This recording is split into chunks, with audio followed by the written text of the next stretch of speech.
في كل أمة رسول أبي أن اعبدوا الله واجتنبوا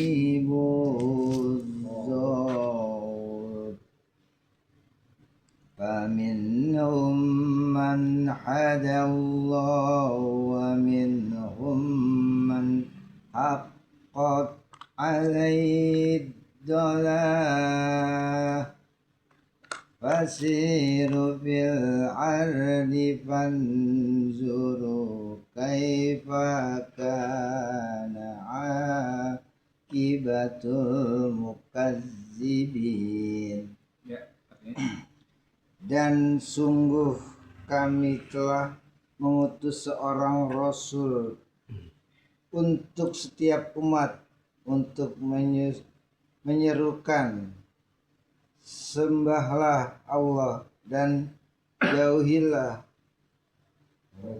togut. Kemudian di antara mereka ada yang diberi petunjuk oleh Allah dan ada pula yang tetap dalam kesesatan. Maka berjalanlah kamu di bumi dan perhatikanlah bagaimana kesudahan orang yang mendustakan rasul-rasul. Ini merupakan salah satu petunjuk Al-Quran, di mana Al-Quran ini menunjukkan kepada kita bahwasanya Allah sudah mengutus rasul di setiap umat. Jadi setiap umat itu Allah kasih rasul. Nah, rasul ini yang membimbing umat. Tapi ada dua macam golongan umat ini, ya, dalam Allah mengutus seorang rasul itu. Nah, semua rasul itu diutus sama, ani budullaha wajtanibut taghut. Rasul itu misinya adalah sembahlah Allah dan wajtanibu jauhi, tinggalkan yang namanya taghut. Taghut ini segala sesuatu selain Allah yang diminta, dipersembahkan dan dituju, itu namanya taghut. Makanya harta bisa jadi taghut. Ketika kita beramal itu karena harta, kita beramal itu karena Allah, kita mencari nafkah karena Allah, kita mencari rezeki karena Allah. Nah, ada orang yang menjadikan dunia sebagai taghut, ada orang yang menjadikan jabatan sebagai taghut. Jadi taghut itu apapun yang dituju, yang diniatkan, yang dia sandarkan selain Allah, itu adalah taghut. Ya. Nah, Nabi tidak ada satu orang rasul pun misinya sama, ani budullaha wajtanibut taghut. Ya, sembah Allah saja dan jauhi, tinggalkan yang namanya taghut. Maka kata Allah, faminhum man hadallah wa minhum man haqqas alaihi dhalalah. Sebagian dari umat itu ada yang diberikan petunjuk oleh Allah sehingga mereka mengikuti. Sebagian lainnya haqqas alaihi dhalalah. Artinya mereka tetap dalam kesesatan. Ingat ya, bukan mereka tersesat, tapi tetap dalam kesesatan. Tetap. Karena dalam hadis yang lain dikatakan, dalam sebuah hadis Rasulullah mengatakan, ayuhan nas kullukum dolun illa man haditu. Dalam hadis qudsi Allah berfirman, hai manusia, sesungguhnya kalian itu sesat semuanya, kecuali orang-orang yang aku beri hidayah kepada. Ya, jadi dasarnya manusia itu sesat. Ya, dasar manusia sesat. Nah, Allah utus seorang rasul itu sebagai sarana di mana Allah memberikan petunjuk kepada manusia yang sesat tadi. Ada yang mengikuti petunjuk tadi sehingga mendapat hidayah. Ada yang nggak mau mengikuti, bukan nggak dapat petunjuk, petunjuknya dikasih, tapi dia tidak mau mengikuti petunjuk sehingga mereka itu sesat. Pertanyaannya, kenapa ada yang mendapatkan hidayah, mengikuti hidayah? Kenapa ada yang tetap dalam kesesatan? Karena Allah ciptakan manusia ini dalam sebuah keseimbangan. Wa nafsi wa masawwaha fa alhamaha fujuraha wa taqwaha. Demi jiwa, kan manusia ini punya jiwa nih, dan penyempurnaan penciptaannya.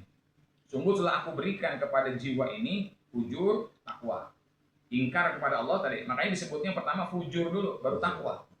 Durhaka dulu kepada Allah. Kenapa? Karena memang manusia asalnya adalah sesat. Ya, asalnya sesat. Nah, kemudian wa taqwaha. Jadi ketika manusia lahir, dia didampingi oleh dua korin sebenarnya. Korin itu adalah yang menyertai. Adanya korin tuh. Jadi kalau ngikutin terus itu namanya korin. Kalau misalkan ada orang, sahabat ngikutin terus itu namanya korin. Nah, ada dua makhluk Allah yang ketika bayi lahir itu dititipkan dua korin. Korin yang pertama menempati sisi yang kanan dari hati manusia, dari telinga hati manusia, dari telinga jiwa manusia. Itu dari bangsa malaikat. Yang sebelah kiri, ya, itu Allah titipkan satu jin dari keturunan iblis, ya, yang dia membisikkan yang namanya keburukan. Menyesatkan. Jadi manusia walaupun bagaimanapun kadang ingin berbuat baik, kadang ingin berbuat buruk, tapi aslinya manusia buruk. Pahamin dulu, ya, aslinya manusia itu buruk. Cuman Allah memberikan di dalam jiwa manusia pilihan, dia mau ngikutin mana? Apakah mengikuti petunjuk yang Allah berikan atau dia memilih untuk tetap sesat dalam kesesatannya. Nah, malaikat ini disebut dengan malaikat mulhim. Nah, jin ini disebut dengan syaitan waswas. Ya, itu yang dalam surat An-Nas, alladzi yuwaswisu fi sudurin nas. Dialah yang melakukan waswas, membisikkan keburukan fi sudurin nas, di dalam dada atau hatinya manusia. Ya, jadi kalau kita misalkan dalam kebaikan tiba-tiba ingin melakukan keburukan, itu si korin dari jahat itu, dari bangsa setan itu, jin yang merupakan bangsa jin malaikat dari bangsa setan dari bangsa jin itu sedang membisikkan kita. Ya, kita dalam kebaikan ya. Nah, itu orang yang dalam melakukan kebaikan nggak selamat juga. Belum tentu orang di majelis taklim baik semua. Belum tentu orang di masjid baik semua. Belum tentu orang di pesantren baik semua. Ya, RT anaknya udah 6 tahun lebih di pesantren. Ya, sekarang ngabdi. Itu laporan cerita dari anaknya pasti banyak. Di pesantren itu ada yang homoseksual, ada yang tukang nyolong juga, ada yang melanggar juga. Artinya tidak semua tempat baik itu menjamin orangnya semuanya baik. Kebalikannya, tidak semua tempat buruk itu orang itu semuanya buruk semua, nggak ada yang berlaku baik. Ada. Seburuk-buruknya pelacur, ya, di dalam sebuah hadis dikatakan ada pelacur, ya, yang mengasih minum anjing yang sedang kehausan, ternyata diampuni dosanya sama Allah. Ya, orang seburuk apapun ada nilai kebaikannya. Makanya gini, kita nggak boleh benci sama siapapun, makhluk Allah. Yang kita benci apanya? Perbuatannya, kelakuannya, karena perbuatan itu bisa berubah. Selama dia itu masih ada nyawa di kandung badannya, itu orang masih bisa berubah. Dari baik bisa menjadi buruk, atau dari buruk bisa menjadi baik.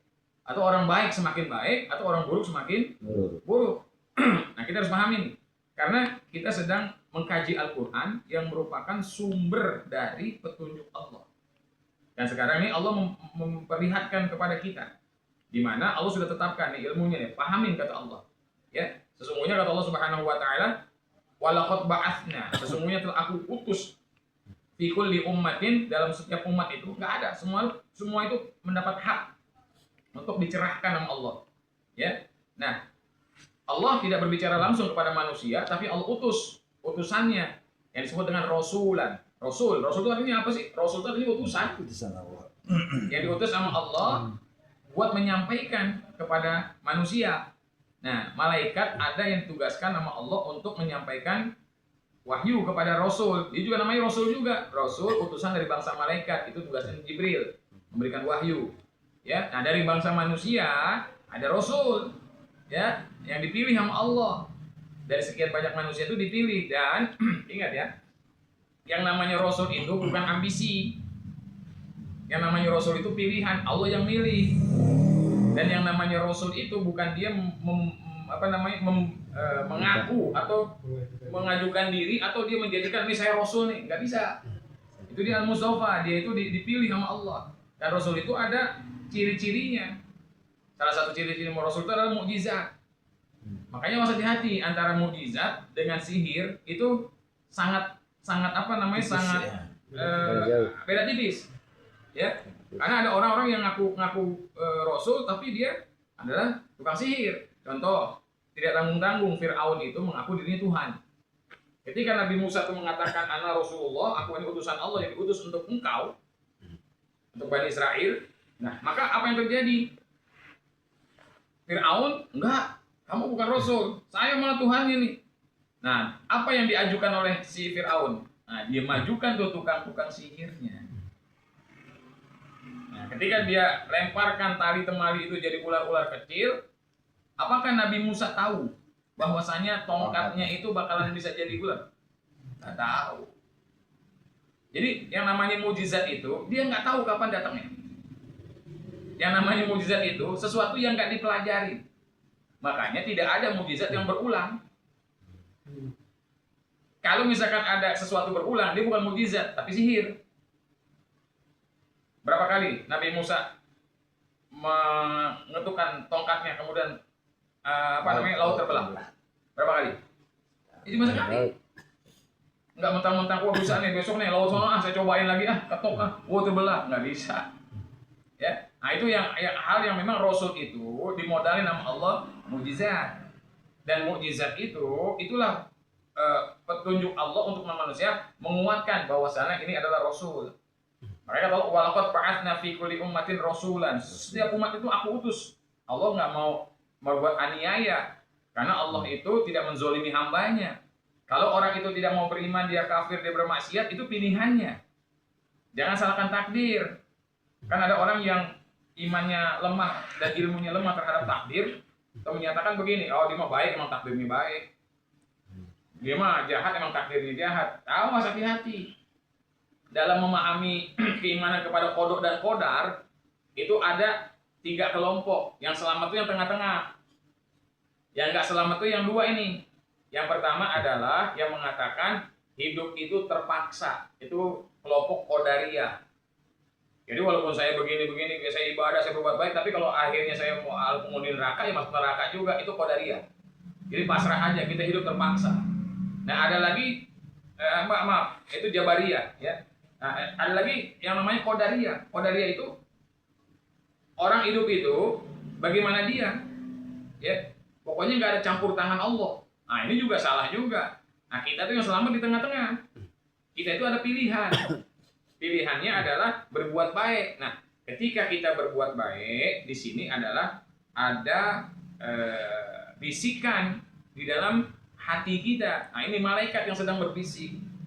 Ya makanya apapun coba lihat dari sisi kebaikan nih. Kita tak tahu nih besok saya mau silaturahmi. Saya besok ini niatannya baik. Itu malaikat sedang membisikkan. Tapi besoknya nafsu mengatakan beda. Pas mau berangkat tuh ngantuk ya.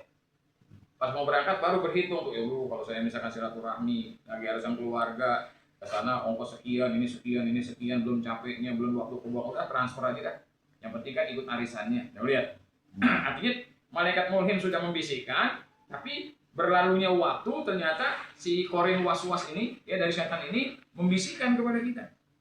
Bisikan-bisikan yang bisa mengurangi. Nah, jawabannya, pertanyaannya, bagaimana caranya kita di dalam hidup ini lebih bisa hati kita mendengarkan bisikan daripada malaikat mulhim ketimbang bisikan was-was dari setan yang was-was ini. Bagaimana caranya? Nah ini amal Islami. Dengan kita beramal, makanya di dalam ayat ini Allah berfirman, kata Allah, fasiru fil ardi. Tugas kita itu jalan. Fanzuru, tapi jangan sekedar jalan doang. Unzur, lihat dengan mata kepala kita. Kaifa kana akibatul mukadzibin. Bagaimana tuh orang-orang yang mendustakan, yang tidak mendengarkan kebaikan dalam hatinya dan tidak mau mengikuti kebenaran yang Allah sudah tunjukkan kepada dirinya, bagaimana penghabisan dan akibat dari mereka itu meninggalkan ketaatan kepada Allah. Makanya kalau ketika kita bermaksiat, nggak buru-buru bertobat. Ketika kita berdosa, nggak buru-buru istighfar, bahayanya adalah kecenderungan untuk mendengarkan bisikan setan was-was ini jauh lebih kencang ketimbang kita mendengarkan malaikat mulhim yang sedang membisikkan kepada kita kebaikan demi kebaikan. Contoh, orang tua kita nasihatin, lo jangan begini, lo jangan tawuran, lo jangan berbuat ini. Nah itu malaikat sedang sejalan dengan orang tua kita sedang menasihati kita. Tapi si setan was-was ini nggak akan tinggal diam. Ntar teman kita nih yang ngajakin rusak, ntar nyamper ke rumah kita. Ayo lo nggak punya duit gue bayarin. Udah nggak apa-apa, mumpung masih muda, udah ini. Nah itu bertolak belakang tuh, antara nasihat orang tua, ya, antara ajakan temen, antara bisikan malaikat untuk melakukan kebaikan, antara was-wasnya setan untuk kita ingkar, di situ, ya. Jadi kalau kita melakukan satu perbuatan buruk, maka siap-siap untuk melakukan perbuatan buruk yang lainnya, karena hati kita cenderung lebih mendengarkan si setan was-was ketimbang mendengarkan ilhamnya malaikat mulhim yang sedang memberikan petunjuk kepada kita. Makanya kan alladzina idza fa'alu fahishatan, yaitu orang-orang yang ketika dia berbuat perbuatan yang keji, au zalamu anfusahum, atau mereka menzolimi dirinya dengan berbuat dosa, dzakarullah, dia langsung ingat kepada Allah. Wastaghfaru lidzunubihim, dia buru-buru istighfar kepada Allah. Supaya apa? Supaya kecenderungan mendengarkan si setan was-was ini jangan sampai kuat. Makanya orang berdosa besar itu tidak langsung ujuk-ujuk dosa besar, enggak. Dimulai dari dosa yang kecil-kecil dulu. Karena ketika dia berdosa kecil, nggak buru-buru istighfar, nggak buru-buru bertobat, ntar dia akan dengarkan setan lagi untuk berkelanjutan melangkah kepada dosa yang berikutnya. Berhasil, ntar dosa berikutnya. Makanya orang yang pemabok murni, pemabok yang hebat, itu dia mulainya dari ya yang kecil-kecil lah, ya ngelem, ya ngendus-ngendus dulu, ya kemudian ya AO apa yang ringan-ringan dulu. Tapi tadi tuh lama kelamaan dia akan terus. Nah seorang pemabuk tidak akan berhenti di mabuknya. Dia nanti akan diarahkan sama setan ini bagaimana caranya dalam keadaan mabuk dia membunuh, dia menyakiti orang. Bagaimana dalam keadaan mabuk dia berzina. Bagaimana di dalam keadaan mabuk berdosa lagi yang lain. Kita itu makhluk yang lemah. Ya. Al-insan makanul khotok wan nisyan. Kita itu tempatnya salah, tempatnya lupa alpa. Udah tobat besok dosa lagi, udah tobat besok dosa lagi. Enggak ada masalah. Tobat lagi terus. Kenapa? Karena kalau nggak buru-buru tobat, itu nanti kita lebih cenderung kepada mendengarkan bisikan setan was-was dan kita mengenyampingkan bisikan ilham malaikat mulhim yang memperdengarkan kebaikan kepada diri kita. Makanya orang yang sudah baik, kita nasihatin, itu gampang.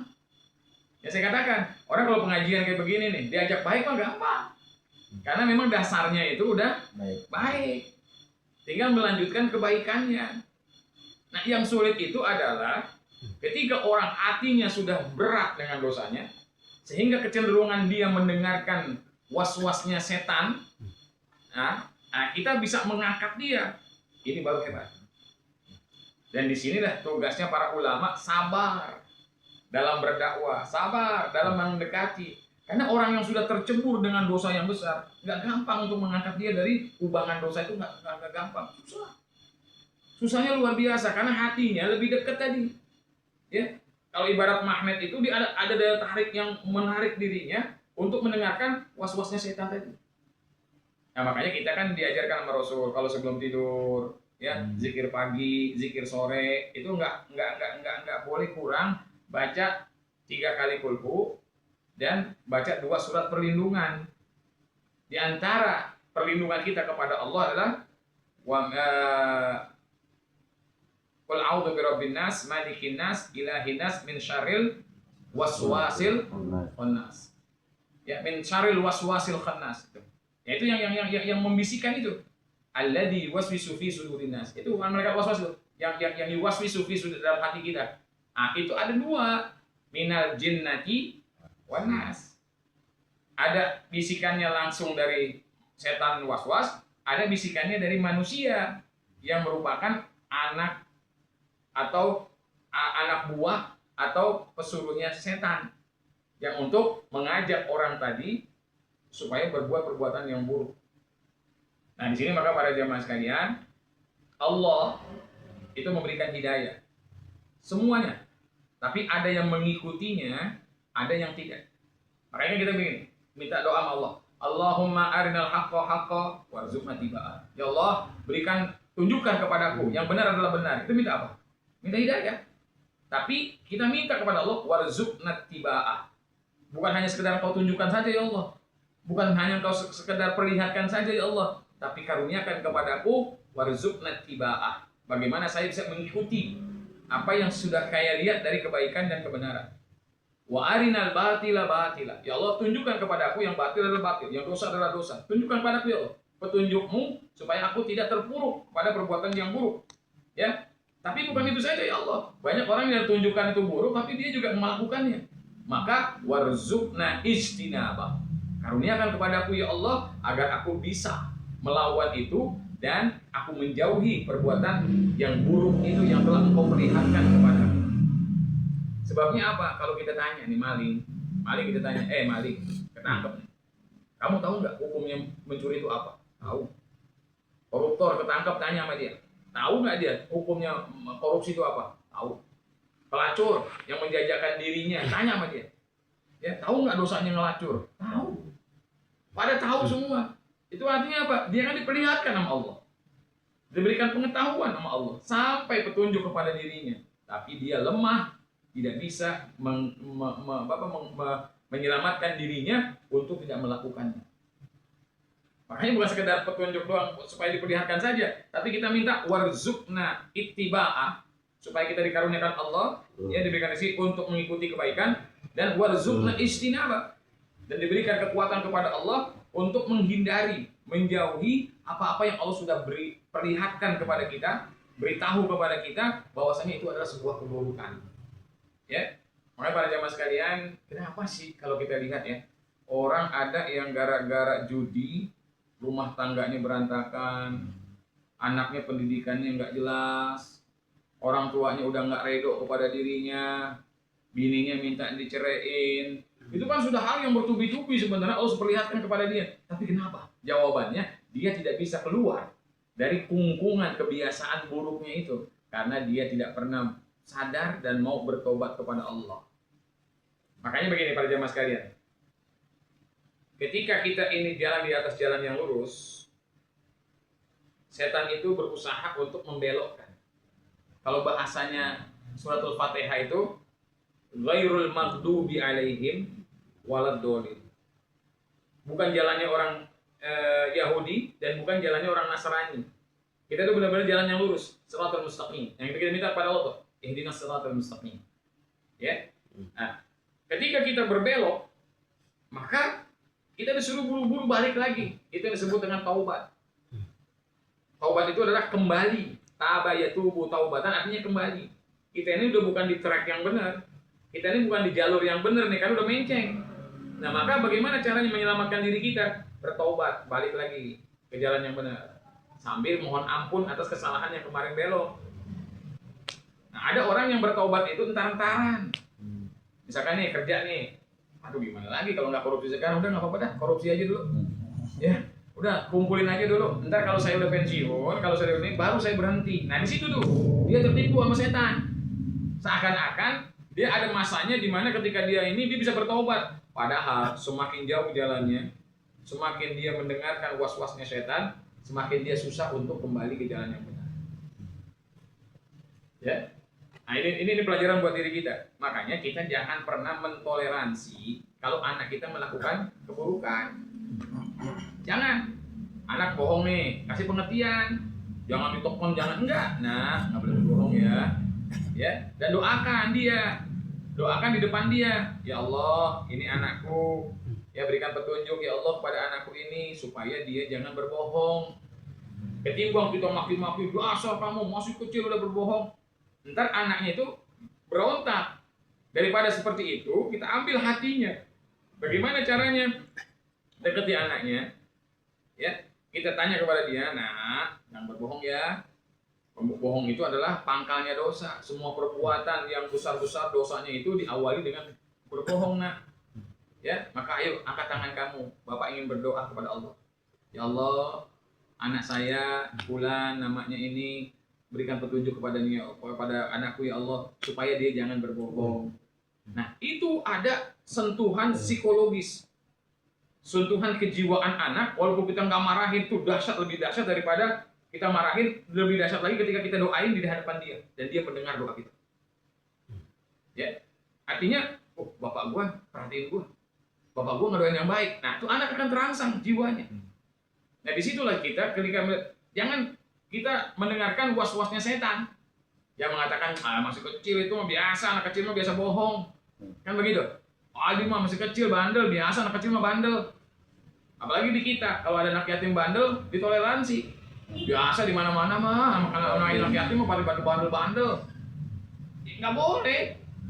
Ketika kita makanya kata Rasulullah gini, man ra'a minkum mungkaron falyughayyirhu biyadi. Kalau kita melihat sebuah kemungkaran, sebuah kesalahan, sebuah keburukan, jangan pakai nunggu-nunggu kapan-kapan, langsung rubah.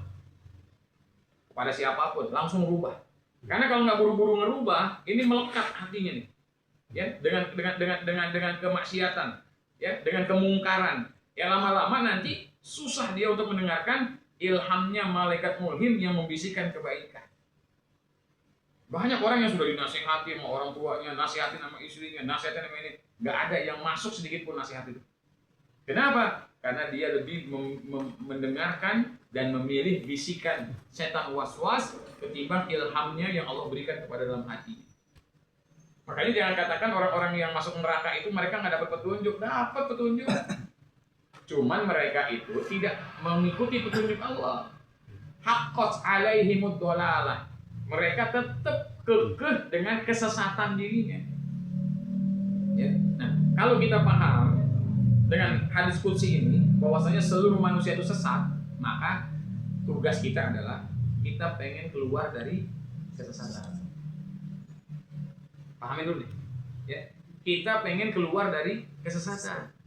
Kalau dibiarkan kita nggak ngaji, kalau kita dibiarkan tidak dekat dengan para guru, ulama, kalau kita tidak membiasakan diri kita kumpul dengan orang-orang yang beramal soleh, maka resikonya adalah kita haqqat alaihimud dhalalah.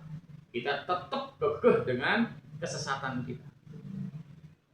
Makanya jangan heran para jamaah sekalian, kenapa orang diajak hura-hura jauh lebih memilih itu ketimbang diajak kebaikan. Kenapa? Karena memang hakikatnya manusia itu, dasarnya malaikat itu adalah sesat, manusia itu adalah sesat. Kecuali orang-orang yang kata illa man hadaituhu, kecuali orang-orang yang aku berikan hidayah kata Allah. Makanya kata Allah apa? Fastahduni ahdikum, minta hidayah kepada aku. Jangan diem aja. Makanya kita disuruh sholat, di dalam sholat kita minta hidayah. Makanya kita disuruh sedekah. Ntar orang yang kita sedekahin, dia mendoakan kebaikan buat diri kita. Orang yang baik itu bukan dia hanya beramal untuk dirinya sendiri. Ya, para jamaah sekalian begini. Kenapa kita sholat jamaah 27 derajat lebih tinggi daripada sholat sendiri? Kan begitu kata Rasul. Sholatul jama'ati afdalu min sholatil fardhi bi 27 darajat. Sholat jamaah itu lebih tinggi derajatnya 20 derajat. Kenapa? Karena kalau sholat sendiri kita baik buat diri sendiri.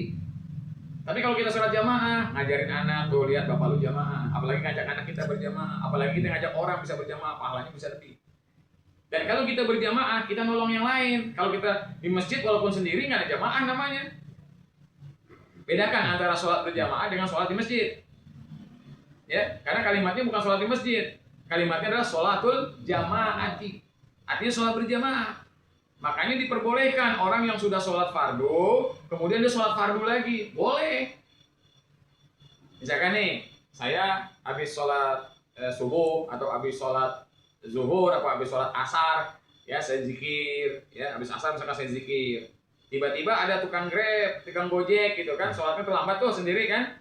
Nah, ketika dia sholat sunat, sholat ini kita tanyain, bang mau sholat? Iya. Sendiri? Iya. Saya temenin ya.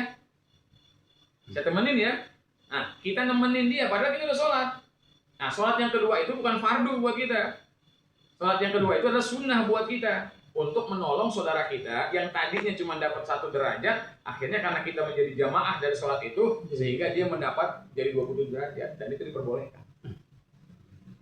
Jadi diri kita itu, kalau kita mau pahala besar, mau dosa banyak dihapus sama Allah, maka hidup kita jangan egois buat diri kita. Kata Rasulullah Pak, khairun nas anfa'uhum linnas. Bagaimana caranya kita pasang badan buat orang? Saya, kepala keluarga, bagaimana saya pengen menjadi suami yang ada manfaatnya untuk istri saya. Saya bisa menjadi seorang ayah yang dibanggakan sama anak saya. Ada manfaat yang bisa saya buat sehingga mengantarkan anak saya jadi soleh-solehah. Saya menjadi seorang anak, bagaimana bapak saya, ibu saya itu bangga punya anak saya.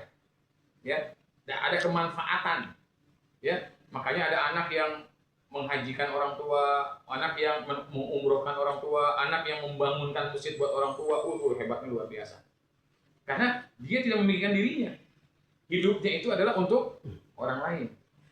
Tapi buat kita dasar-dasarnya harus dipenuhi dulu. Sholat 5 waktu, jangan wah saya mah ini orang berbuat baik tapi kita nggak sholat, kita nggak puasa Ramadan, ya jangan.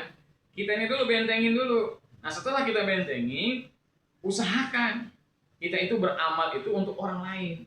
Karena kata Rasulullah, sebaik-baik orang itu yang bisa membuat kemanfaatan untuk orang lain.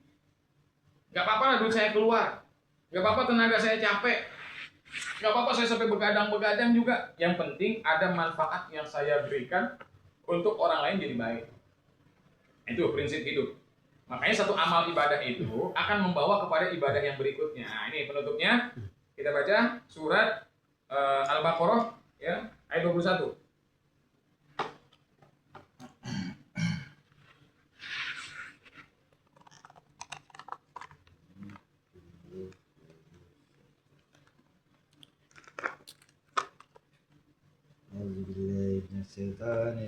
Bismillahirrahmanirrahim. Ya ayyuhan nasu budu rabbakumul ladzi khalaqakum walladzina min qablikum la'allakum tattaqun. Ya. Wahai manusia, sembahlah Tuhanmu yang telah menciptakan kamu dan orang-orang yang sebelum kamu agar